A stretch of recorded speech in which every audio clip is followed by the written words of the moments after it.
नमस्कार दोस्तों ऐसा लगता है कि अमेरिका ईरान वॉर में पूरी तरह से फंस चुका है और इसीलिए आपको डोनाल्ड ट्रंप का लगातार फ्रस्ट्रेशन देखने को मिलेगा। मतलब जो सिचुएशन में इस समय खड़ा हुआ है पूरा ईरान वॉर, वो शायद डोनाल्ड ट्रंप ने एक्सपेक्ट भी नहीं किया होगा। ऐसा पहले सोचा होगा कि जल्द से जल्द जो पूरा रिजीम है उसको चेंज कर दिया जाएगा, क्योंकि वहां पर लोग खुद ही मांग कर रहे थे। कुछ दिन पहले वो सड़कों पर आए हुए थे।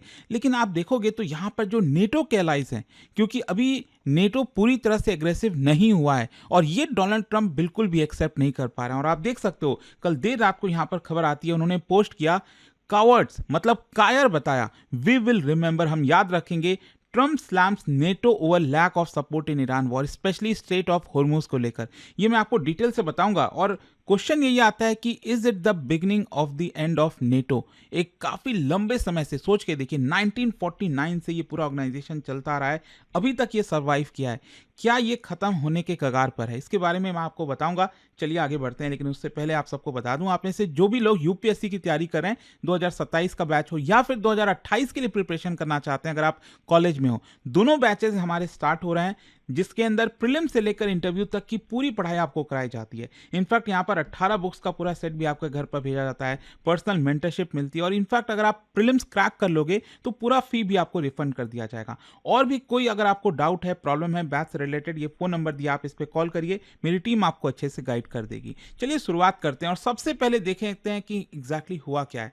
देखिए, कल देर रात को जो है डोनाल्ड ट्रंप का एक सोशल मीडिया पर पोस्ट आता है और उस पोस्ट में उन्होंने नेटो के जो अलाइज हैं उनके ऊपर डायरेक्ट अटैक किया और उनको कायर बताया। रीजन क्या है?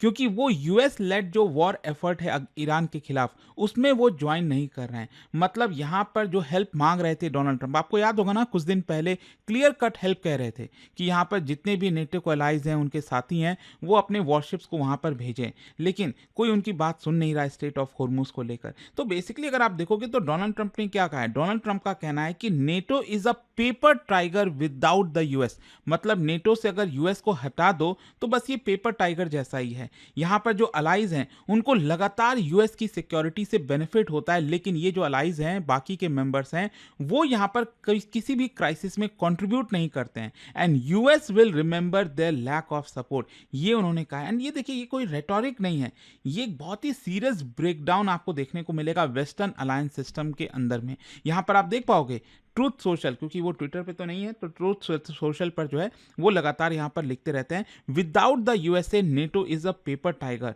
दे didn't want to join the fight to stop a nuclear powered Iran. अब देखिए, बड़ा इंटरेस्टिंग है, डोनाल्ड ट्रंप यहां पर ये कह रहे हैं कि ये जितने भी अलाइज हैं, इनके मेंबर्स हैं नेटो के, वो यहां पर न्यूक्लियर पावर्ड जो ईरान है उसको रोकने के लिए खड़े नहीं हो रहे थे। And now that the fight is militarily won. अब देखो, यहां पर डोनाल्ड ट्रंप ने अपनी तरफ से तो घोषणा कर दी है कि ऑलरेडी अमेरिका इस वॉर को जीत चुका है with very little danger for them. मतलब डोनाल्ड ट्रंप ये सजेस्ट कर रहे हैं कि हमने तो वॉर जीत लिया है और उनके जो अलाइज हैं उनको कोई खतरा नहीं है। And now they complain about the high oil prices. आप देख रहे हो ना, पूरे दुनिया में ऑयल प्राइसेस को लेकर कितनी चर्चा हो रही है। तो डोनाल्ड ट्रंप एक प्रकार से अलाइज के बारे में ये कह रहे हैं कि वो ऑयल प्राइसेस के बारे में आवाज उठा रहे हैं। यहां पर ये कह रहे हैं कि उनको ज्यादा पे करना पड़ रहा है, but they don't want to help open the strait of Hormuz. तो यहां पर अगर ऑयल के प्राइसेस ज्यादा हैं स्ट्रेट ऑफ हॉर्मुज क्लोज होने की वजह से, तो क्यों नहीं आकर यहां पर वो हेल्प करते हैं। They are cowards and we will remember, ये डोनाल्ड ट्रंप का कहना है। अब क्वेश्चन ये आता है कि ये पूरी सिचुएशन कैसे आ गई है। आप सब जानते ही हो कि लगभग, देखो, ये पूरा वॉर ऑलमोस्ट 3 हफ्ते होने जा रहे हैं। एंड आप देखिए, यूएस और इजराइल ने जब ये स्टार्ट किया था, अटैक स्टार्ट किया ईरान के खिलाफ, न्यूक्लियर फैसिलिटीज, मिलिट्री बेसिस के ऊपर, यूएस का जस्टिफिकेशन क्या था कि हम ईरानियन थ्रेट को रोकना चाह रहे हैं, जो रिजीम चेंज है वो हम लाना चाह रहे हैं। लेकिन जो क्रिटिक्स थे उनका आर्गुमेंट था कि देखो, अभी तो कोई थ्रेट है नहीं, ये जो न्यूक्लियर थ्रेट वाली बात है वो तो 1999 से चलती आ रही है, आप तब से बोलते आ रहे हो। तो यहां पर एक प्रकार से आपने यूनिलैटरल एक्शन ले लिया और अमेरिका ने ईरान के ऊपर हमला कर दिया। लेकिन दूसरी तरफ जो ईरान का रिस्पॉन्स आया वो शायद इन्होंने एक्सपेक्ट नहीं किया था। ईरान बहुत स्ट्रांगली एस्केलेट किया, यहां पर मिसाइल स्ट्राइक कर रहा है इजराइल के ऊपर, ड्रोन अटैक्स कर रहा है गल्फ के ऑयल फैसिलिटीज के ऊपर। मतलब यहां पर जो ग्लोबल टारगेट्स हैं, उनकी वो एक बड़ा थ्रेट बने हुए हैं। दुबई जैसा जो शहर है इतना बड़ा, जो कि सेफ हेवन माना जाता था, वो इस समय बड़े खतरे में है। ऑयल शिपिंग डिसरप्ट हो गई है और अभी तक आप देख सकते हो ईरान में अकेले 1300 से ज़्यादा लोग मारे जा चुके हैं, लेबनान में 1000 से ज़्यादा लोग, यूएस मिलिट्री में भी कैजुअलिटीज़ हुई हैं, आप सब देख ही रहे हो। मतलब अभी ये नंबर्स और आंकड़ा कितना बड़ा होगा, शायद इसका पेपर में हम अंदाज़ा नहीं लगा सकते। अच्छा, इसमें पूरा का पूरा मेन इशू क्या है? ये जो डोनाल्ड ट्रंप का गुस्सा आया है ना, it is mainly because of straight of Hormuz crisis. क्योंकि स्ट्रेट ऑफ हॉर्मुज आप देखिए, यहाँ पर दुनिया का 20% जो ऑयल है वो पास होता है, वो तो आप लगातार सुन ही रहे हो पिछले कुछ दिन से। और ईरान ने क्या किया? ईरान ने बेसिकली यहाँ पर ब्लॉकेज लगाने की कोशिश की है।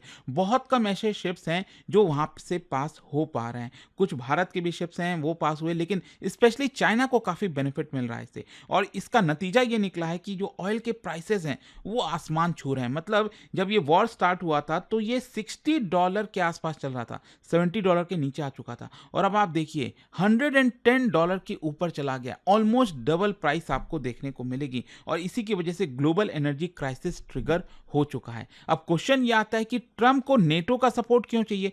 देखो, ट्रंप बेसिकली चाहते हैं कि जो ऑयल टैंकर्स हैं उसको एस्कॉर्ट किया जाए। मतलब यहां पर बाकी के भी जो देश हैं वो आए, और जो भी टैंकर्स वगैरह यहां से पास हो रहा है उसको पास कराया जाए, क्योंकि ज़्यादा वॉरशिप्स आएंगे, टैंकर्स को पास कराएंगे तो ईरान की शायद हिम्मत नहीं होगी उसके ऊपर अटैक करने के लिए। अगर हिम्मत होगी भी तो जो भी यहाँ पर खतरा वगैरह बन रहा है उसको हवा में ही यहाँ पर मिसाइल्स के थ्रू जो है उसको न्यूट्रलाइज कर दिया जाएगा। तो ये एक मेन कोशिश थी ट्रंप की, और इसीलिए बार बार वो बाकी के अपने साथी से कह रहे थे कि आप भी अपने वॉरशिप्स को भेजो। यहाँ पर उनका मेन जो मकसद है वो यही है कि हॉर्मुज को रीओपन किया जाए। मिलिट्री ऑपरेशन की वजह से फ्री नेविगेशन हम इंश्योर कर सकते हैं, और जो पूरा बर्डन चल रहा है ना जो इस समय अमेरिका के ऊपर है, वो क्यों नहीं शेयर किया जाए? हम नेटो के अलाइज हैं, यहाँ पर हमारा इतना बड़ा एग्रीमेंट हो रखा है, 1949 से चलता आ रहा है।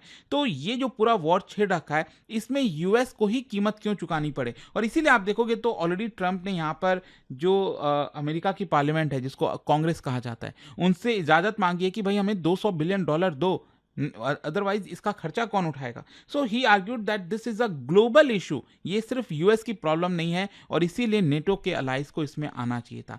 क्वेश्चन ये आता है कि नेटो ने रिफ्यूज क्यों कर दिया? देखो, नेटो के कई सारे जो देश हैं, चाहे वो फ्रांस है, जर्मनी है, वो इसमें डायरेक्ट इन्वॉल्वमेंट से बच रहे हैं, और इसका सबसे पहला कारण है वो ये है नो प्रायर कंसल्टेशन। क्योंकि देखो, डोनाल्ड ट्रंप ने जो हमला किया मतलब यूनिलैटरल तरीके से बताया जा रहा है, खुद से बिना अपने अलाइज से बातचीत किए। क्योंकि अगर आपने पहले बात किया होता तो शायद वो भी आपको कुछ बताए होते कि देखो, ईरान अभी इतना कमजोर नहीं है, उनके पास भी बहुत सारे मिसाइल्स हैं, बहुत सारी शक्तियां हैं, तो अगर आप हमला करोगे तो हमें और थोड़ा सा रुकना चाहिए या फिर ये स्ट्रैटेजी अपनानी चाहिए। तो बेसिकली अलाइज का यही मानना है कि आप हमसे बिना बातचीत करके वॉर में कूद गए हो, और अब आप हमसे एक्सपेक्ट कर रहे हैं कि हम भी आपके साथ शामिल हो जाए। इनफैक्ट कल तो एक बहुत ही, आप कहिए पूरी दुनिया शॉक में थी। कल ये जो इंसिडेंट हुआ है आपने सुना भी होगा, व्हाइट हाउस में यहाँ पर जापान की प्राइम मिनिस्टर आ रखी थी, और एक रिपोर्टर जो है वो डोनाल्ड ट्रंप से ये पूछ रहे हैं कि आपने अपने बाकी के जो अलाइज हैं उनसे डिस्कस क्यों नहीं किया था इस ईरान पर अटैक करने से पहले? और डोनाल्ड ट्रंप का जवाब जो था ना, मतलब इतना शॉकिंग था कि जो जापान की प्राइम मिनिस्टर है वो बहुत ऑकवर्ड हो गई थी कि मतलब क्या बोला जाए इस चीज पर। डोनाल्ड ट्रंप ये मतलब वो 1941 की बात कर रहे हैं कि जापान में जब पर्ल हार्बर पर अटैक किया था तो क्या अमेरिका से पूछा था, क्या उन्होंने अमेरिका को बताया था इसके बारे में? मतलब वो एनोलॉजी देने की कोशिश कर रहे हैं। मतलब ऑब्वियस सी बात है ना, प्राइम मिनिस्टर जो है वो आ रखी है व्हाइट हाउस और आप ये बातें कर रहे हो, मतलब बहुत ही ऑकवर्ड सिचुएशन हो गया था। तो ये एक सबसे बड़ा मुद्दा है जो नेटो के अलाइज जो है इसीलिए रिफ्यूज कर रहे हैं कि वो वॉर में नहीं आना चाहते। दूसरा है फियर ऑफ एस्केलेशन, अगर वो भी वॉर में आएंगे तो और ज़्यादा रीजनल वॉर हो सकता है, डायरेक्ट कन्फ्रंटेशन हो सकता है ईरान के साथ। ईरान जो है इन देशों के ऊपर भी अब हमला करना स्टार्ट कर देगा फिर, और हो सकता है कि इसकी वजह से रशिया चाइना ये भी यहाँ पर ईरान के सपोर्ट में खुलकर आ जाए। ऑल्दो इनडायरेक्ट तरीके से रशिया और चाइना हेल्प कर रहे हैं, लेकिन हो सकता है खुलकर आ जाए। तो बहुत गंभीर सिचुएशन बन सकती है इन सारी चीज़ों में। मतलब ये आप सोच रहे हो कि बाकी के जो पावर्स हैं वो भी वॉर में आ रहे हैं, फिर रशिया चाइना भी उधर से आ रहे हैं, मतलब ये तो कंप्लीटली वर्ल्ड वॉर 3 की सिचुएशन बनती जा रही है, कुछ वैसा देखने को मिलेगा। अच्छा, लीगल और डिप्लोमेटिक कंसर्न भी है ना। यूरोप बेसिकली यूएन फ्रेमवर्क के तहत जाना चाहता है। वो चाहता है कि पहले जो हॉस्टिलिटीज वगैरह हैं उसको रोका जाए, सीज फायर हो, तब वो वहां पर इसके अंदर आना चाहता है, और जो स्ट्रेट ऑफ हॉर्मुज है उसको सुरक्षित करना चाहता है। फिर डोमेस्टिक प्रेशर भी है, क्योंकि ऑयल के प्राइसेस बढ़ रहे हैं, उनको भी जो लीडर्स हैं इन सारे देशों के, उनको भी भी प्रॉब्लम हो रही है अपने डोमेस्टिक ऑडियंस को संभालने में। एंटी वॉर सेंटीमेंट बना हुआ है, मतलब यूरोप के अंदर बहुत सारा एक ओपिनियन आ रहा है कि आपको ईरान के ऊपर अटैक नहीं करना चाहिए था। तो ये सिचुएशन बनी हुई है। फिर हिस्टोरिकल मिसट्रस्ट भी है इराक वॉर को लेकर, ट्रम्प का जो अर्लियर पॉलिसीज है उन सारी चीज़ों को लेकर। तो ट्रम्प को बहुत ज़्यादा सीरियस अब ये लोग ले भी नहीं रहे हैं। आप देख ही रहे हो जिस तरह की पॉलिसीज अपनाई हैं। तो क्वेश्चन अब ये आता है कि नेटो फिर कर क्या रहा है। देखो, नेटो एक प्रकार से कंप्लीटली न्यूट्रल नहीं है, लेकिन हाँ वो कॉशियस है। मतलब कि वो ये कह रहा है कि हम फ्यूचर मैरीटाइम सिक्योरिटी प्रोवाइड करेंगे। अगर ये वॉर खत्म होता है, सीज फायर होता है, तो हम यहाँ पर स्टेट ऑफ हॉर्मुज में आकर सुरक्षा प्रोवाइड करेंगे। डिफेंसिव डिप्लॉयमेंट कर रहा है। इनफैक्ट आपने देखा भी होगा कि मैंने वीडियो बनाया था जहां पर भारत ने अपने वॉरशिप्स को भेजा है स्ट्रेट ऑफ हॉर्मुज के पास। ऐसा नहीं है कि हमने स्ट्रेट ऑफ हॉर्मुज में भेज दिया है ताकि हम अपने जो टैंकर्स हैं उसको पास करा सकें, लेकिन हाँ जो गल्फ ऑफ ओमान है इन एरियाज में हमने अपने वॉरशिप्स को भेजा है। सेम उसी प्रकार से यूरोप के जो देश हैं, जर्मनी, फ्रांस, उन्होंने भी अपने वॉरशिप्स को भेज रखा है, लेकिन वो स्ट्रेट ऑफ हॉर्मुज के अंदर नहीं जा रहे हैं। ये एक इंपॉर्टेंट चीज है। तो एक प्रकार से ट्रूप्स की रिपोजिशनिंग, डिप्लॉयमेंट ये किया हुआ है, मतलब लिमिटेड सपोर्ट है, फुल कॉम्बैट इन्वॉल्वमेंट नहीं है। अब क्वेश्चन ये आता है कि क्या नेटो टूट जाएगा इसकी वजह से। देखो, नेटो है क्या? नेटो मिलिट्री अलायंस है 30 से ज़्यादा देशों का। एग्जैक्टली अगर आप देखोगे तो 32 कंट्रीज़ हैं आज के डेट में जो इसके मेंबर्स हैं। और इसमें आप देख सकते हो ये अलग अलग डेट लिखा हुआ है कि कौन से देश ने कब ज्वाइन किया था। 1949 में ये बना था। जैसे अमेरिका, ऊपर कनाडा तो है ही है, यूके हो गया, फ्रांस हो गया, स्पेन हो गया। स्पेन तो 1982 में आया, ठीक है। बहुत सारे जो देश हैं वो 1949 में इसको ज्वाइन किए थे। नॉर्वे हो गया, इनफैक्ट जो आपका बाल्टिक कंट्रीज़ हैं, ये सारे आप देश देखोगे जो है उन्होंने 2004 में ज्वाइन किया था। बाकी यूक्रेन का जो पूरा मामला है वो तो आप सब जानते ही हैं, यूक्रेन भी चाह रहा था नेटो में आना, एंड देन उसी की वजह से पूरा वॉर वगैरह दिख रहा है। खैर जो भी है, यहाँ पर नेटो का जो सबसे इंपॉर्टेंट कोर प्रिंसिपल है वो क्या है? Attack on one equals to attack on all. हम एक पर अटैक होगा तो सभी देशों के ऊपर ये अटैक माना जाएगा। और अभी तक नेटो क्यों सर्वाइव किया है? इट इज बिकॉज कि कोल्ड वॉर का ओरिजिन है ना, ये सोवियत यूनियन के खिलाफ बनाया गया था। यहाँ पर इंस्टीट्यूशनल स्ट्रक्चर बहुत स्ट्रांग है, डीप मिलिट्री इंटीग्रेशन है, यूएस न्यूक्लियर एम्ब्रेला है। इन सभी देशों को यूएस का न्यूक्लियर एम्ब्रेला मिला हुआ है कि अगर यहाँ पर कोई भी प्रॉब्लम होती है तो अमेरिका आपको सुरक्षा देगा। खैर क्वेश्चन यह है कि क्या डिसएग्रीमेंट का मतलब कोलैप्स होता है? ऐसा नहीं है। देखो, नेटो में कई बार मेजर डिसएग्रीमेंट्स हुए हैं। हिस्टोरिकल एग्जांपल इराक वॉर 2003 में बेसिकली अगर आप देखोगे तो फ्रांस और जर्मनी ने अमेरिका के कदम को अपोज किया था, वो इस वॉर को सपोर्ट नहीं कर रहे थे। फिर लीबिया वाला इंटरवेंशन हुआ, उसमें डिफरेंसेस थे। अफगानिस्तान से विड्रॉल हुआ, उसमें काफ़ी सारे डिफरेंसेस आ रहे थे। मतलब सभी केसेस में आप देखोगे तो नेटो ने कहीं ना कहीं अपने आप को अडाप्ट करने की कोशिश की है, कभी भी नेटो ब्रेक नहीं हुआ है।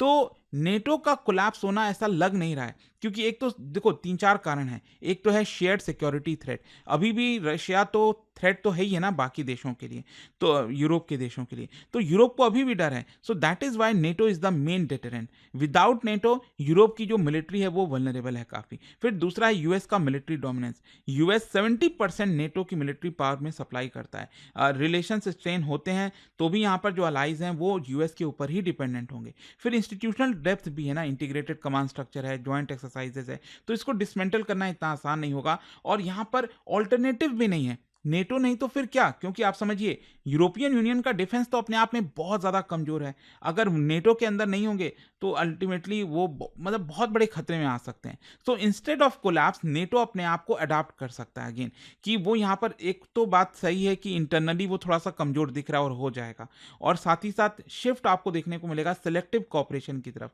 मतलब यहाँ पर नेटो के अंदर अलग अलग अलायंसेस बनने के चांसेस हैं कि वो डिसाइड करेंगे क्या वॉर में जाना है नहीं जाना है। और हो सकता है यूरोप भी स्ट्रैटेजिक ऑटोनॉमी अपनाए और अपनी जो डिफेंसिव कैपेबिलिटी है उसको इंक्रीज करने की कोशिश करेगा। लेट्स सी आगे क्या होता है। बट आई होप कि इस वीडियो के थ्रू यहाँ पर ट्रम्प का ये जो बयान था नेटो को लेकर वो क्यों इतना मायने रखता था आपको समझ में आया होगा। और जाने से पहले एक बहुत ही इंटरेस्टिंग क्वेश्चन काफी न्यूज में आता रहता है, ये 5 आइज। क्या बता सकते हो 5 आइज एग्जैक्टली इनमें से क्या है? और इसका राइट आंसर आप सब जानते हैं, मेरे इंस्टाग्राम पर तो मिलेगा ही, वहां पर अगर आप नहीं हो कोई बात नहीं, टेलीग्राम से ले सकते हैं इसका सही उत्तर। और दोस्तों जैसा मैंने आपको बताया, अगर आप यूपीएससी की तैयारी कर रहे हैं, कोई भी बैच चाहते हैं, आपको बस यूज करना है ये कोड अंकित लाइव मैक्सिमम डिस्काउंट के लिए 2027 और 28 हर एक बैच अवेलेबल है। ये फोन नंबर दिया, आपको कोई भी डाउट है, प्रॉब्लम है बैच से रिलेटेड, इस पे कॉल करिए, मेरी टीम आपको अच्छे से गाइड कर देगी। स्टडी IQ IAS, आपका सिलेक्शन हमारा मिशन।